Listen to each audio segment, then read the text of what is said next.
We've seen him on the panel. Now he's going to talk a little bit about the resurrection to us, proof of the resurrection from our own Adam Coleman, wherever he is. Wasn't sure. Let me throw these over here. How y'all doing tonight? All right. So I tell you, the secret to public speaking is to smile a lot and tell jokes. When you do that, people can't tell how nervous you are. So that's kind of how I get over that hurdle. Halfway joking. Anyway. First of all, before I go, any further, man, I just want to thank Pastor Tony for, giving me the opportunity to speak to you guys tonight. I recognize how very serious it is to invite somebody into your pulpit, and I don't take that lightly. For sure, I want to humbly say I appreciate it, and I'll do my best to make you proud tonight. Now, with that being said, I do realize that if I get up here and, as he would say, start fooling around, that he could always come up here and, like the Sandman from Apollo, and just yank me off the stage. So I'll try to make sure that I fly straight today. There we go. Okay, next slide. Let's go with the first slide, rather. Here we go. So with that being said, y'all got 15 minutes and a whole lot to get to. So sometimes I tend to talk talk fast. That's the advantage of being an ex-Christian rapper. I can say a lot of things in a short amount of time. This evening, man, it's so appropriate that we just took communion. We're going to be talking about the resurrection, right? Honestly, I can't really imagine anything that's more central to the faith than the claim that Jesus rose from the dead, And the Apostle Paul would agree with me on that. As Pastor Mike just said, in 1 Corinthians 15:14, he says that if Christ be not risen, then our preaching is in vain, and your faith is in vain also. It's deep. The resurrection matters. It really matters. Next slide. I don't know if I have to give the peace sign every time I do next slide, but it just feels natural. So you can give next slide. There we go.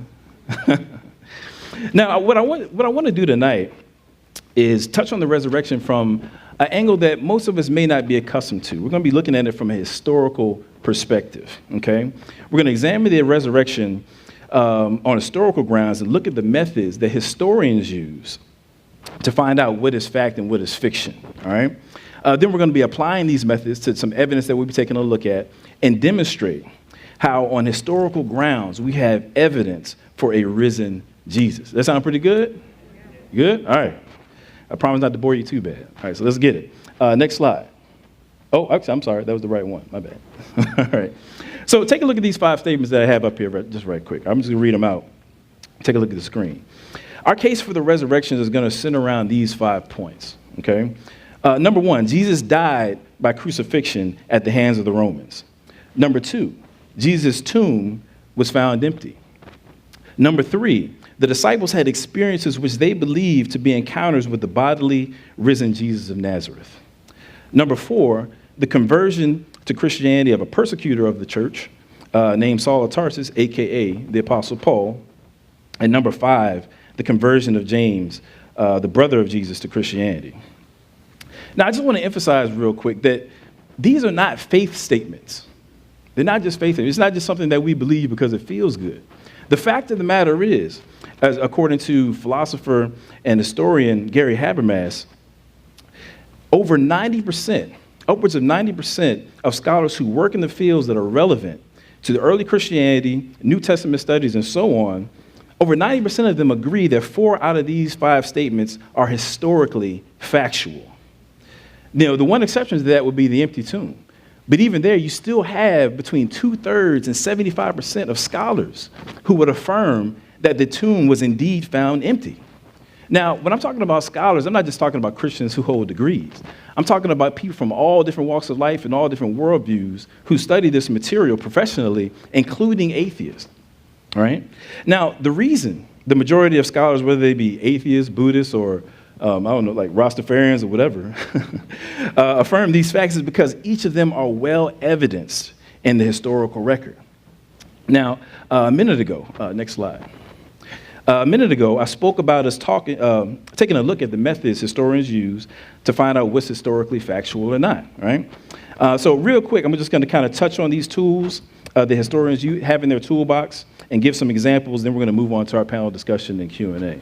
So stay with me here, all right? Okay. Yeah, there we go. Good.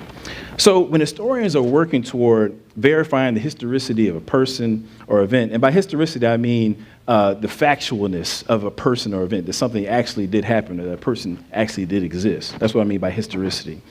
They take a number of things into account. So we're just going to run through them real quick. Number one, multiple independent sources. It's just like a court case. If you have one witness testifying to something, that's good. But if you have several witnesses who are all generally in agreement, then that's even better, right? Okay, so that's the same thing with historians. They're looking for multiple attestation, multiple independent sources saying the same thing. Number two, testimony from someone's enemies, right? Enemy testimony, right?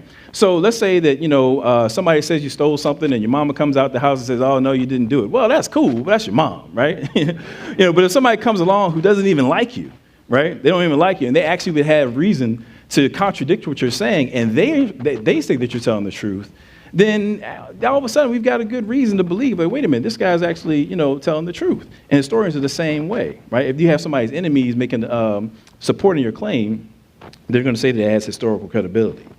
All right. Number three, embarrassing admissions.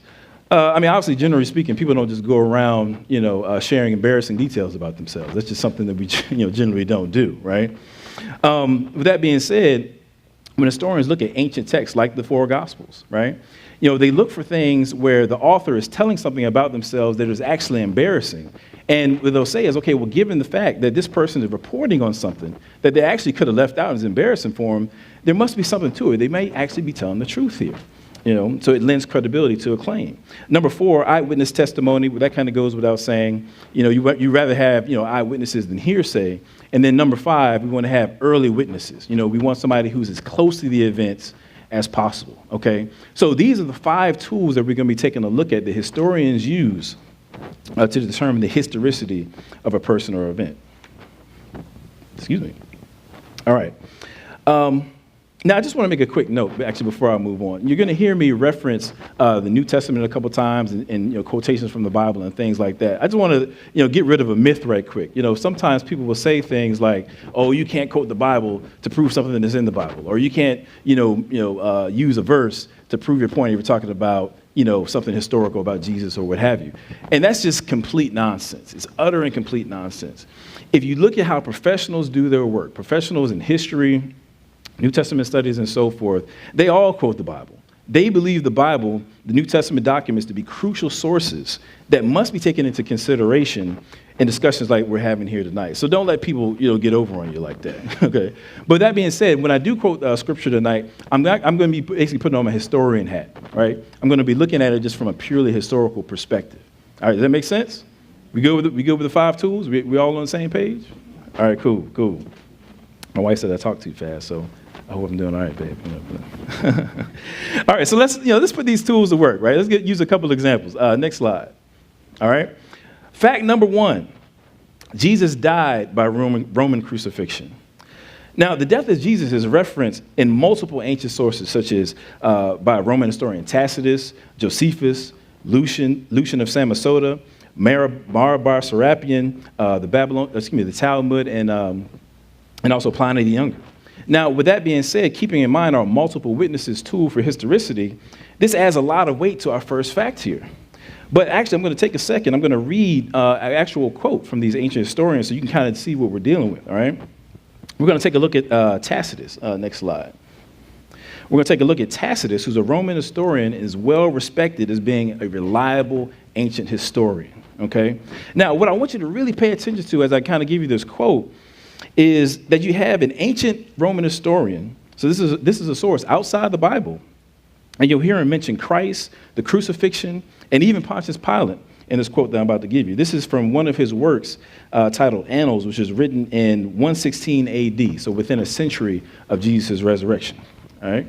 He says, and I quote, "Consequently, to get rid of the report, Nero fastened the guilt and inflicted the most exquisite tortures on a class hated for their abominations, called Christians by the populace. Christus, from whom the name had its origin, suffered the extreme penalty during the reign of Tiberius at the hands of one of our procurators, Pontius Pilate. And a most mischievous superstition, thus checked for the moment, again broke out not only in Judea, the first source of the evil, but even in Rome." End quote. So that's an ancient historian. People say all the time, like, oh, you can't show me Jesus outside the Bible. Give me some evidence for Jesus outside the Bible. Well, there you go right there. You have a non-biblical source from ancient times mentioning not only Christ, but you got Pontius Pilate in there. You have the beginnings of Christianity in Judea and so forth. So this is early testimony, that historians will give credence to. But in addition to that, I want to point out, going back to our tools, right? Not only do we have multiple ancient sources, but Tacitus gives us an example of another one of our tools, the enemy testimony, right? Notice how Tacitus refers to Christianity as a mischievous superstition and actually calls it evil, right? So you have someone here who actually has animosity towards Christianity and is still attesting to Jesus' crucifixion, which he refers to as the extreme penalty. So we've got two tools that work so far, all right? Now, it's evidence like this that has persuaded scholars who don't even believe in God that Jesus was in fact crucified at the hands of the Romans. For example, consider the liberal New Testament scholar, John Dominic Crossan. This guy doesn't even believe in God. He says, and I quote, Jesus' death by crucifixion under Pontius Pilate is as sure as anything historical can ever be. For if no follower of Jesus had written anything for 100 years after his crucifixion, we would still know about him from two authors, not among his supporters. Their names are Flavius Josephus and Cornelius Tacitus, end quote. Now, I just want to, just kind of throw in an extra note, as powerful as that is. But for my folks out there who say that Jesus was just a myth, I just want to say that if it's historically certain, according to John Dominic Crossan, if it's historically certain that Jesus died, then what does that say about the historical certainty that Jesus actually lived? I mean, you can't kill somebody that never lived, right? I mean, it makes sense to me, right? So I just want to throw that out there, all right? Next slide. I think we're in the next slide. Let's see. Okay, good, cool. Fact number two. We're still working with our 5 facts here. The empty tomb. Now, why is it that between 2/3 and 75% of scholars affirm that the tomb was likely empty? Well, there's a number of reasons. I'm just going to kind of give a few, all right? First of all, Jesus was buried in Jerusalem, okay? It was a known location. Jerusalem wasn't that big of a town, actually, at the time, all right? So if the Jewish leaders wanted to disprove Christianity, all they had to do was just, go down the road a piece, produce Jesus' body, and that just would have shut down the whole Christian movement right there. But that's not what happened, is it? The Jewish leaders tried to explain it away by saying the disciples stole the body. Now, I just want you to think for a second. What does this alternative explanation from the Jewish leaders tell us? By saying the disciples stole the body, the Jewish leaders are actually admitting that the tomb was empty. Because if it wasn't empty, then there wouldn't be anything to explain, right? I mean, that makes sense? So in their attempt to undermine the resurrection, the Jewish leaders actually stumble into a public admission that the tomb was empty. Man, that's powerful. Now, that's that enemy testimony that we were talking about, right? These are people who don't even want it to be true that Jesus rose from the grave, and they accidentally give us more evidence that he actually rose from the grave, right? Now, I just want to say real quick, it's also worth noting, I think I said this last week, that women, in the Gospel of Mark, are recorded as being the first to carry the news of the resurrection, that Jesus' tomb was empty. Now, I think I said last week again that at that time, the testimony of women was considered to be not valuable, at all. The only thing you could really affirm, say in a courtroom, would be that you were actually a virgin. They actually have that in the ancient literature, that's the case. Their word just wasn't taken very seriously. So we had to think about it again. Now, this gets into that tool of embarrassment that we're talking about for historicity, right? If the disciples are saying that their whole belief system, their whole claim hinges upon the word of women, that would have been embarrassing for a first century Jew like Peter, John, and those folks, right? But the fact that they actually have it in the record tells us something, that they were laying their pride aside and just attesting to what actually happened. So that's how a historian would look at that and say, well, hey, this is something that they actually should have omitted, but we see it here, so there must be something to it. That's that embarrassment tool. I'm going to give you another quote. This is from another atheist historian. His name is Michael Grant. I want you to really think about this. He says, and I quote, "The historian cannot justifiably deny the empty tomb. If we apply the same sort of criteria that we would apply to any other ancient literary sources, then the evidence is firm and plausible enough to necessitate the conclusion that the tomb was indeed found empty." That's when a guy doesn't even believe that God exists. that he didn't believe the God. Now, I'm willing to be a fool for Christ. I'm just saying that on this instance, when it comes to the resurrection, we have more than enough reason to have rational justification for what it is that we claim. Let's keep it moving. Now, next one. We good? Bless you. All right. Fact number 3, and then we're going to kind of tie it up, bring it all together, right? The disciples had experiences which they believed to be encounters with the bodily risen Jesus of Nazareth, okay? Now, a whole lot can be said about this one, but in the interest of time, I'll just kind of, make maybe one quick point, okay? One of the most interesting things that I've found as I've been studying this topic is that New Testament scholars have identified about 12 what they call Credo passages in the New Testament. Let me explain what that means. Now, we have to remember that during this first century when the New Testament was being written, during that time, the vast majority of the Roman population was illiterate. They couldn't read or write. So you see in cultures like the ancient Jews of that time, they would pass along important information through oral tradition, right? Now, just like how we use acronyms and things like that today to help us remember stuff, this is an oral culture, and they had developed different ways that they could pass along information and kind of remember it easily, all right? One of those ways was, for the early church, was to develop what they call creeds, right? Very simple statements that members could easily remember and then pass along to others without distorting the message, right? Now, some of these creeds actually ended up in the writings of the New Testament.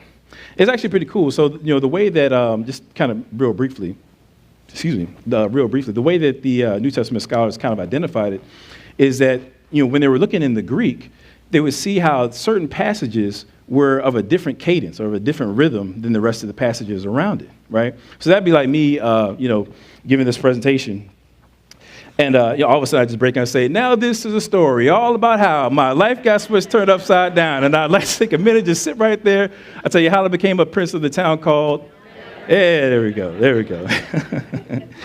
It's the same way. You see how the cadence kind of switches up. You got rhymes and things like that. It's easy to remember. So now that song's probably going to be stuck in your head for the rest of the night, right? So Fresh Prince theme song. Fresh Prince Apologetics. I might have to coin that phrase. That's kind of cool, So anyway, with the New Testament, it's the same way. They would be reading through passages, and they notice that in the Greek, the cadence would switch up. You have a different rhythm. And ultimately, this is one of the Credo passages. So next slide.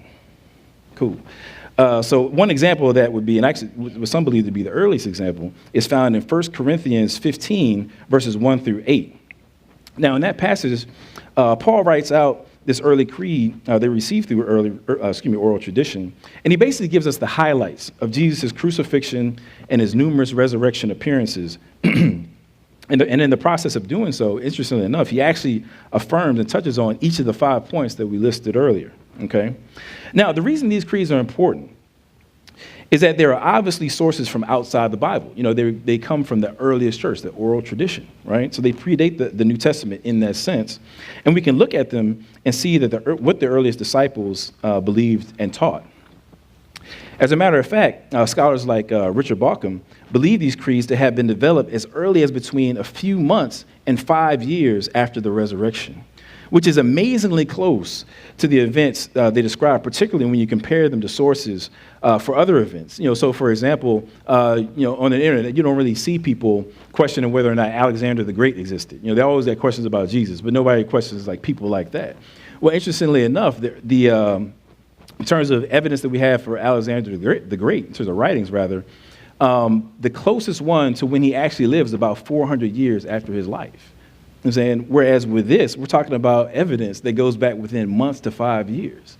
So if people don't question Alexander the Great, why they got a problem with Jesus? That's all I'm saying. What's up with the double standard?